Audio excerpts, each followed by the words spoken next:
Hey there, everybody. Wine time again. A little behind schedule. I'm sure you're not surprised anymore. We're just not going to stop doing this, though.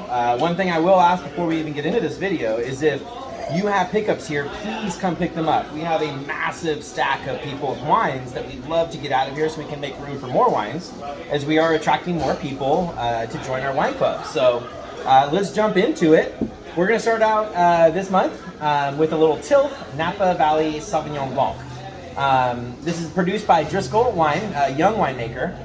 Tilth was introduced to me not too long ago, actually, a couple years. It's a fairly new company, and I was really kind of blown away with the clarity that it has. Sometimes Napa can get a little over unctuous, a little rich, especially with Sauvignon Blanc. You know, you see oak on it sometimes and some other things. This, to me, was always a very clean, crisp, beautiful Sauvignon Blanc that I think pairs well with lots of delicious food. We had it on by the glass for quite some time as well. On the nose, you're getting a more traditional style of like Marlborough, New Zealand Sauvignon Blanc. You know, really, really powerful on the nose. Grapefruit. You know, I hate to say it, but there's this whole thing behind Sauvignon Blanc. You know, cactus. Gross, I know, but it has like reminiscent nose qualities of that. But very expressive in the glass.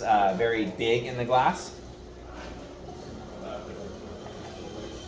So on the palate, great acidity right away, really well developed as far as the fruit qualities go. You do get that grapefruit, lemon pith, maybe even a little bit of like super underripe stone fruit or something like that. That I think's really delicious with this. I mean, for me, this time of year, you know, since we're getting cooler weather, I would highly suggest like a chicory salad. Maybe grill up a little bit of radicchio or endive or something like that. Light grill, not heavy grill. And then chill it back down and then dress it with some sort of like richer kind of vinaigrette or like a creamy dressing. You could definitely pair up some apple and pear in that salad as well. But a nice solid wine, nice crisp white as well. If you wanted to do something like oysters, I think this could still work as well. Just kind of a fun, delicious Sauvignon Blanc from Napa. Definitely go check them out there in Napa. They have a tasting room as well. And that will bring us over to a similar AVA in Sonoma. So a little bit south of Napa Valley and into the coast area. So you're going to have a little bit colder weather there, a little bit more refined wines in my opinion. And this is one of my favorite winemakers out there. This is Aaron Jordan. This is Faya 2018. It's a pretty sought after wine. It sells out pretty quick, not so easy to grab if you're looking for it, but we're putting it in our wine club because it is so delicious. Not the biggest Chardonnay drinker myself, although I know so many people that love California Chardonnay, so I always like when I find one that I really enjoy to kind of promote it. Super classic on the nose. Definitely, you know, apple and pear in there in a different way than anything that would be in there. Very bright, crisp smelling. You don't get a lot of like that kind of mallow and oak kind of nose on there.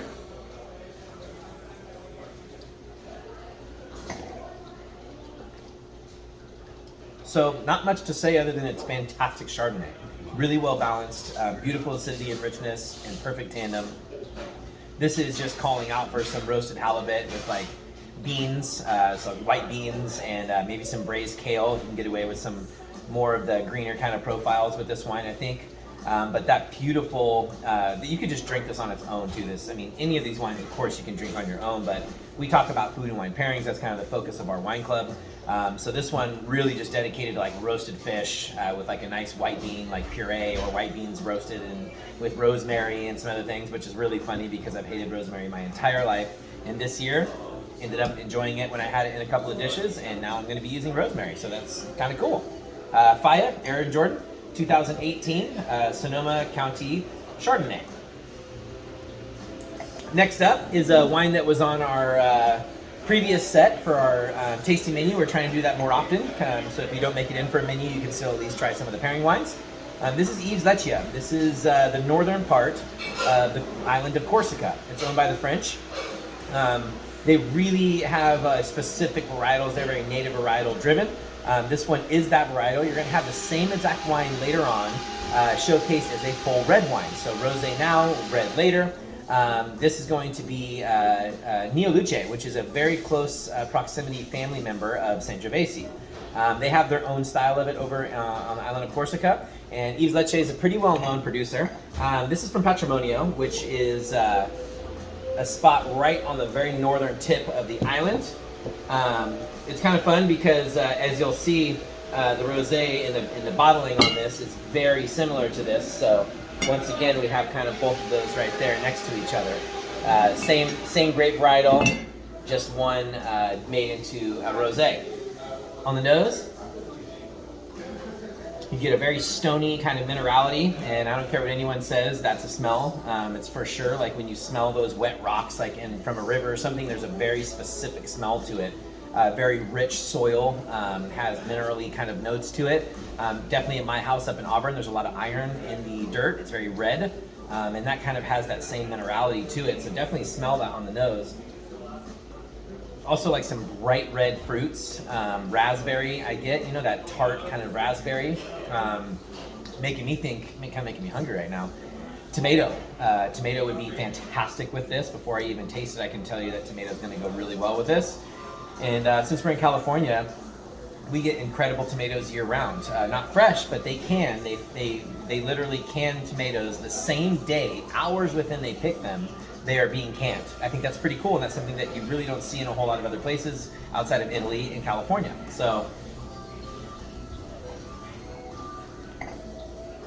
on the palate, big, bright, bold acidity right away, beautiful.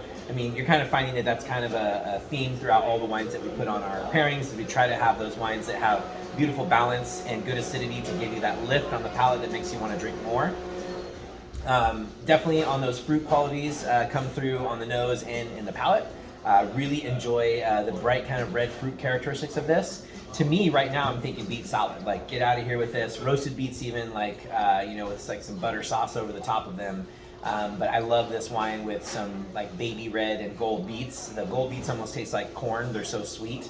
The baby red beets are not earthy and dirty like the big giant beets are, or pickled beets, or canned beets that a lot of people from the baby boomer era are used to eating, and they think it's gross. I totally get it. It's gross, but fresh beets are delicious, and I would totally pair that with some roasted chicken, roasted beets, you know, kind of a very simple, rustic kind of French dish. I think would go really well with this wine.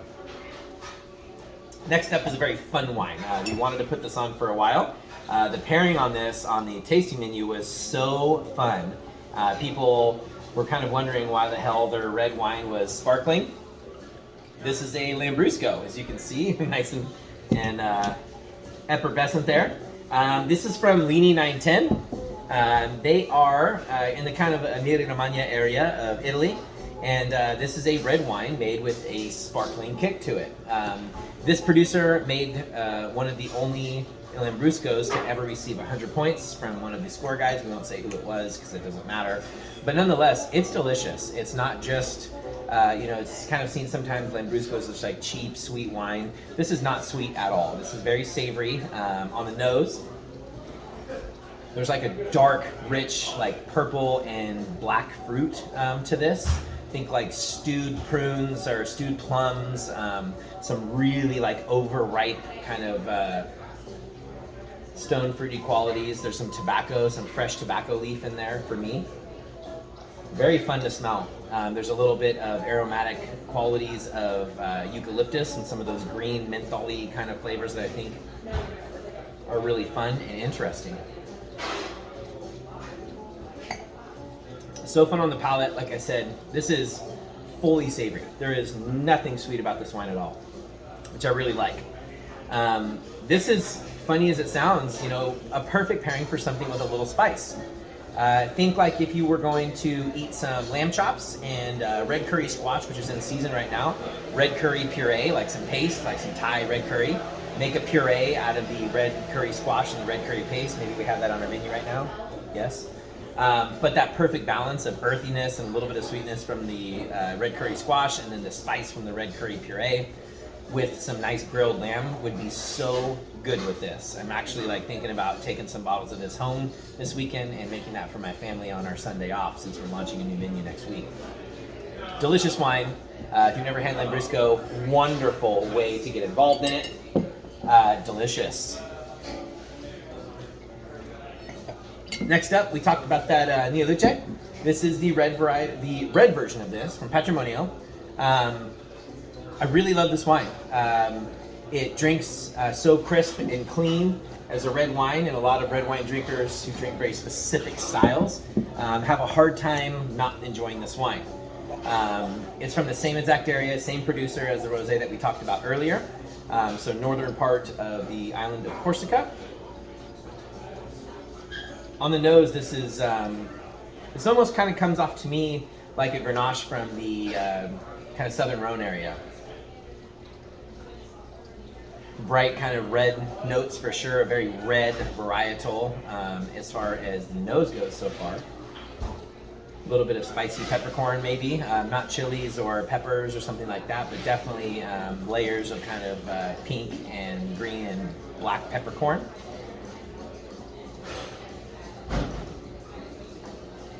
This is like serious red wine, which I really love. It's very structured. It's got good tannic quality to it and perfect balance with good acidity, and then fruit on the long finish, which is still kind of just lingering and going right now. I really love this wine. I think it's very interesting. It's a wonderful food wine. You can have this with a stew. You can have this with meats. You can grill up a steak and serve it with this, and it would be fantastic. If people like Cabernet, they probably like this as well. If they like Pinot, they probably like this. It's one of those kind of chameleon wines that I think really caught people by surprise when it was on our tasting menu, because they never had a Corsican wine, and it definitely never a wine called Neo Luce. And when you say that it's a varietal family member of Sangiovese, you might start instantly thinking of Sangiovese from Italy, but it doesn't really taste like Sangiovese that I've had a lot of before. There are qualities of that, but like I said, for me, maybe it's the French winemaking style because the island is owned by the French. Maybe it's just a grape varietal itself because it is native to that little area and is different than Sangiovese. But to me, like I said, it has more of that kind of like Grenache-y kind of quality to it with good structure and not high alcohol, which is really nice. In the Southern Rhone, you get a lot of very high alcohol red wines. This stays at that 13.5, which is a wonderful place to be drinking. It's a great fall wine. I think it would go well with anything that you put on the grill. Like get some char on whatever you're serving this with, because it's going to really engage with that fruit content. Beautiful wine. Really excited for you guys to taste it. And that brings us to our last wine, which, as we talked about, the more southern part of the Rhone. This is Family Perrin. So these are the same makers as Chateau de Beaucastel, which is one of my favorite Châteauneuf de Pape producers. This is like their entry level, still extremely good wine. It's actually, there's only a road that separates the vineyards on the northern part that are really, high-end, very expensive wines. And then on the southern part is the new wines. So they're not worse vineyards, they just newer vineyards. So they won't use certain vineyards until they reach a certain age. So they make this wine in order to be able to make the wine from those younger vineyards. But I'm telling you, for the price, it's probably one of my favorite red wines out there. I highly support it. This is Châteauneuf de Pape, village family, Les Senards. So you have a really neat quality of very high-end, very old-school winemaking at an approachable price point. And I say approachable, I don't mean cheap, I just mean not expensive. On the nose, everything that you're looking for from Châteauneuf de Pape. It's bright, it's expressive, it's complex. There's a lot going on in this glass right now. Not knowing the exact breakdown, it's going to tell me right here, isn't it? So the young vines at Chateau Beaucastel, 30%, and neighboring vineyard farmed by Family Perrin, 70%. It's a Rhone varietal blend, fermented in stainless and oak vats, and then aged in Foudre. Foudre is large format oak that has been seasoned over years and years of usage, so you don't get any flavor profile from the oak. You just get the softness of the tannins and the breaking down of those tannins in the wine. But they don't say what this is. That's kind of a thing in Châteauneuf de Pape. They have 13 varietals that they can work with, and you can have all of those included. Some people only make, like my favorite producer in the Rhone, in the Southern Rhone, excuse me, Chateau Reyas only makes Grenache. It's 100% Grenache in their wine. Beaucastel is definitely one of those people that include almost all the varietals. Vue Telegraph, almost all those varietals included in there. But like I said, it says right on here that 70% of this wine is from Chateau Beaucastel vineyards. So the same exact vineyards that their very high-end, top-of-the-line stuff comes from. Only 30% of the blend is their newer vineyards. So the stuff that they are not willing to put into the high-tier bottle yet. I'm dying to get into this. It's so good. I know you were going to love this wine. I'd love to see your comments on the bottom about what you think about this wine specifically, because for me, this is the kind of red wine that I love to drink. It reminds me nothing of Pinot, and yet also a little bit, because it has that medium kind of palate. It doesn't have super high tannins, super high acidity, super high fruit, super high anything. It's just really well balanced. It has this ability, I think, to be a chameleon with food pairings too. You can go big with this. You could do a braised lamb shank with risotto milanese and like big, bold flavors, and it would be fantastic. You could also go very light with this and do roasted chicken with the truffle butter jus and some sort of rice pilaf, and I think that would be really good with it as well. It wants a little bit of earthiness, it wants a little bit of richness, and it can also give that to a food that doesn't have as much of it. So great food and wine pairing wine, great red wine to purchase, great red wine to sit on. This will age out very well over the next 10 to 15 years minimum. I just think it's a great bottle. Super excited to get it to you guys, and it's drinking top notch right now. So that being said, come pick up your wines pretty please, because we are a tiny restaurant and we got a lot of you guys buying wines from us, which we're very excited about. And thank you so much for being part of our little crew here and working with us, giving us your feedback. You know that we're always vulnerable. We're always open to everything and anything here at Localis. We want to hear your thoughts. We want to hear your feedback, and we want you to drink wine and learn about it with us. So thank you so much, and have a great rest of your day.